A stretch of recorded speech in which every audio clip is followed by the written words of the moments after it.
میاں صاحب بعض بزرگ فرماتے ہیں کہ ہمیں کئی سالوں کی ریاضت کے بعد معلوم ہوا کہ تمام درجات یقین سے حاصل ہوتے ہیں۔ اچھا، پھر کسی نے پوچھا کہ پہلے ہی یقین اگر حاصل کر لیا جائے تو جواب یہ آیا کہ اس یقین کے لیے ہی تو اتنے سالوں کی ریاضت کرنی پڑتی ہے۔ اب سوال یہ ہے کہ کیا یقین واقعی ریاضت سے حاصل ہوتا ہے؟ اگر نہیں تو بزرگان دین کئی سالوں کی ریاضت کیوں کرتے ہیں؟ دیکھیں، یقین جو ہے وہ ایمان کی پختگی کا نام ہے نا،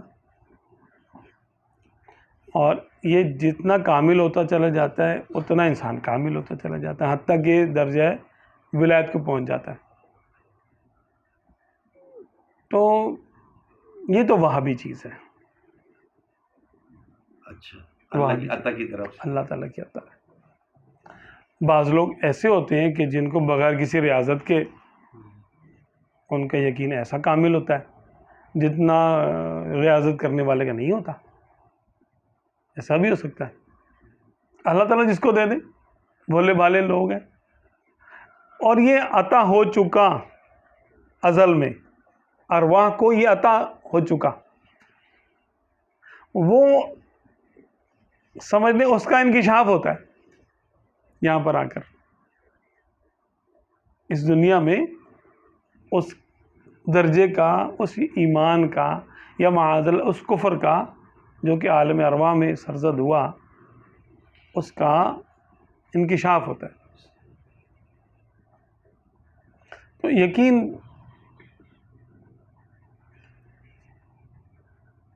یہ تو ریاضت سے تو نہیں حاصل ہو سکتا، ریاضت سے حاصل نہیں ہو سکتا۔ تو پھر یہ بزرگان دین کا سلوک کی راہیں اور یہ سب کیا ہے؟ یہ تو سعی ہے اور صحیح کرنے کا حکم ہے، لیکن اس پہ بھروسہ نہیں کر سکتے۔ اچھا، اگر یہ اس پہ ہم طے کر لیں کہ ریاضت کرنے والے کا ایمان زیادہ مضبوط ہوگا تو شیطان کی ریاضت کہاں جائے گی؟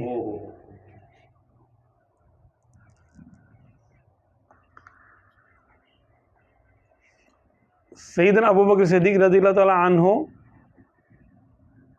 یا دیگر صحابہ کرام ہیں، ان کو جو یقین اور ایمان کی پختگی ہے وہ کسی ریاضت سے نہیں ہے، نہیں، وہ صحبت سے ہے۔ صحبت سے صفائے قلب ہوا، دل صاف ہو ان کا ہو گیا، تو اس صفائے قلب میں یعنی ان کا شک اور ریب اور جو بھی ہمارے اندر غلاظتیں ہوتی ہیں قلب کی، آپ صلی اللہ علیہ وسلم کی صحبت میں رہ کر صحابہ کرام کے قلوب سے وہ سب کچھ صاف ہو گیا۔ وَيُزَكِّيهِمْ، تو وہاں معاملہ اور ہے۔ اب ہمیں کیا کرنا ہے؟ ہمیں تزکیہ کرنا ہے۔ تزکیہ کرنے کے لیے ریاضت ہے۔ تزکیہ اپنے آپ کو، اپنی خامیاں، اپنے چہرے کے میل خود دھونے ہیں، اپنے داغ دھبے دامن سے خود دور کرنے ہیں، توبہ سے، رو دھو کے، نیکیاں کر کے، ہے نا، جو بھی اس کے اندر آلات استعمال ہوتے ہیں صفائی کے، قلب کی صفائی کے، وہ کرنے ہیں۔ پھر اللہ تبارک و تعالی اپنے کرم سے یقین کی دولت عطا کر دے، جتنا بھی دے دے۔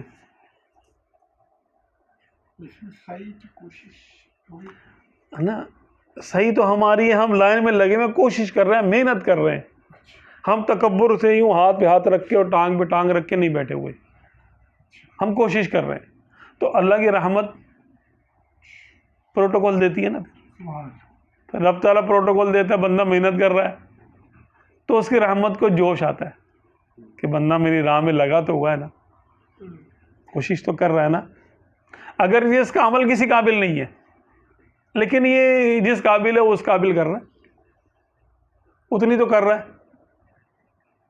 تو وہ پھر اس کو بطور انعام یقین اور ایمان کی پختگی عطا کر دی جاتی ہے اس کو سبحان اللہ، وہابی طور پہ، سبحان اللہ۔ جو کہ ولایت ہے، جو کہ ولایت ہے۔ اب ولایت تو وہاں بھی ہوتی ہے۔ بغیر یقین کے ہم لوگ جو ہیں عوام الناس، ہمارا ایمان دیکھا جائے تو ایمان کی کسوٹی پہ پورا نہیں اترتا، نام کا ایمان ہے۔ لیکن کیا کہ اللہ تبارک و تعالیٰ محض اپنے فضل و کرم سے اس کو گن لیتا ہے۔ مجدد الفسانی رحمۃ اللہ علیہ ارشاد فرماتے ہیں کہ جب تک بندہ طالب دنیا یا طالب آخرت ہو، صوفیہ کی نظر میں وہ اللہ کی عبادت نہیں کر رہا، وہ تو اپنے لیے کام کر رہا ہے۔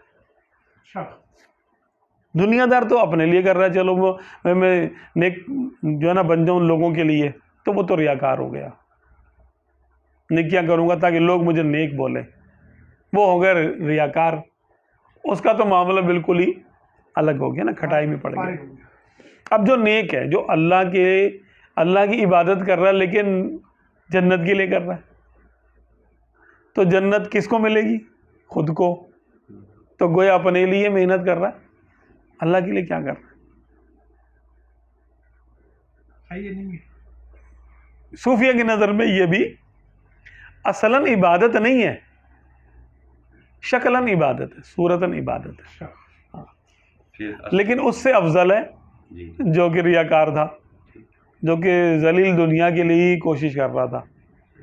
اچھا، اس سے افضل ہے۔ اس سے تو افضل ہوا نا، ظاہر سے وہ آخرت کے لیے کوشش کر رہا ہے، جنت کے لیے کر رہا ہے، محل مل جائیں مجھے، جنت کے نعمتیں مل جائیں، جہاں جاؤں میں بس جنت کی نعمتوں میں رہوں۔ ہاں، تو اپنے لیے کر رہا ہے نا، اپنا گھر تعمیر کر رہا ہے وہ ایک کالونی میں، سوسائٹی میں، بھائی مجھے وہاں کا پلاٹ چاہیے، جنت کا پلاٹ چاہیے، چاہیے اپنے لیے، اور صحیح، اللہ سے چاہیے، بندوں سے نہیں چاہیے۔ جس کو بندوں سے چاہیے وہ تو اسول الصافلین، وہ تو گیا۔ اور جس کو اللہ سے چاہیے لیکن چاہیے اب اپنے لیے، تو وہ اس سے تو بڑا افضل ہے، یعنی اوپر ہے وہ، تو وہ نیکوں میں آ گیا، ابرار میں آ گیا۔ کیا بات۔ لیکن جو اللہ سے صرف اس لیے اللہ کی عبادت کرتے ہیں کہ اللہ نے اس پر کرم کیا، اس کو انسان بنایا، اس کی نعمتوں کا شکر ادا کرنے کے لیے عبادت کرتے ہیں، اور اسی لیے عبادت کرتے ہیں کہ وہ ہے ہی عبادت کے لائق، تو وہ حق بندگی ادا کر رہے ہیں۔ اللہ کی عبادت اس لیے کر رہے ہیں کہ اللہ تبارک و تعالیٰ عبادت کے لائق ہے، اس لیے کر رہے ہیں اس کی عبادت۔ سبحان اللہ، ہاں، ان کی توجہ انعام پہ نہیں ہے کہ ہمیں کیا ملے گا، اگرچہ ان کو پتہ ملے گا، لیکن یہ چیز ان کو نہیں کھینچتی۔ سبحان اللہ، نیک اعمال کی طرف یہ خیال لے کے نہیں جاتا کہ ہمیں کچھ مل جائے۔ یوں سمجھے کہ اگر کوئی کسی محل میں جائے اور 3 طرح کے یعنی افراد ہو، کچھ تو یہ کہیں کہ یار محل کے باہر جو چوکیدار کھڑا ہوگا نا، اس سے سلام کر کے آ جاؤں گا، میں سلام دعا کر لوں گا، اس سے تعلقات بنا لوں گا، بھائی یہاں پہ لوگ بولیں گے واہ بھائی واہ، محل میں اس کا بڑا آنا جانا ہے اور اس کی بڑے تعلقات ہیں، لوگوں میں ذرا نام ہو جائے گا، محل والوں سے میرا رابطہ ہے، تو وہ تو کم درجے کا، بالکل ہی فارغ ہے وہ۔ کچھ ایسے ہیں جو کہتے ہیں یار بادشاہ نے دعوت رکھی ہے تو اپن کھانا کھائیں گے جا کر، ٹھیک ہے، وہ کھانا کھانے کے لیے چلے گئے۔ کچھ ایسے ہیں جنہوں نے یہ کہا کہ بھائی بادشاہ نے دعوت رکھی ہے لیکن ہم تو بادشاہ کو دیکھیں گے، بادشاہ ہے کیسا، اچھا سے مل جائے۔ وہ بادشاہ سے ملنے کے لیے آئے، سبحان اللہ، کھانا تو کھا ہی لیں گے، کھانا تو وہ ان کو ملے گا ہی، اور چوکیدار اور اس سے ان کو تعلقات ہو ہی جائیں گے۔ جس کا بادشاہ سے تعلق ہو گیا اس کو چوکیدار سے تعلق رکھنے کا دل بھی نہیں ہوگا کہ یار میں سے کیا تعلق رکھوں، بلکہ چوکیدار بولے گا یار میرا ذرا تعارف کرا دینا، میں جاؤ تو جو ہے نا بتا دینا کہ گیٹ نمبر 13 پہ میں کھڑا ہوں، میرا نام یہ ہے، وہ اس سے میں بول رہا ہوگا۔ تو جو اولیاء اللہ ہیں وہ سب سے اونچے درجے پر جانا چاہتے ہیں. وہ کہتے ہیں کہ نہیں نعمت کے لیے نہیں. اچھا ریاضت تینوں کر رہے ہیں, ریاضت تینوں کر رہے ہیں, کوشش فاصلہ تو سارے طے کر رہے ہیں محل تک آنے کے لیے, نیتوں کا فرق ہے. محل تک تو تینوں ہی آئے کوشش کر کے. تو نیت کا فرق کیا ہوا؟ ایک بادشاہ سے ملنا چاہتا ہے, نعمت پہ توجہ نہیں. ایک نعمت حاصل کرنا چاہتا ہے, بادشاہ پہ توجہ نہیں ہے, لیکن وہ لوگوں کو دکھانا نہیں چاہتا, بس کھانے کھانا چاہتا ہے وہ. اور ایک ہے کہ جو کھانا وانا نہیں کھانا چاہتا, کہتا ہے یار کھانا ہوگا تو کھا لیں گے, ورنہ کم سے کم اپنے ٹور بن جائیں گے تھوڑے سے, ذرا ہمارے کم درجے کا. تینوں درجے ہو گئے.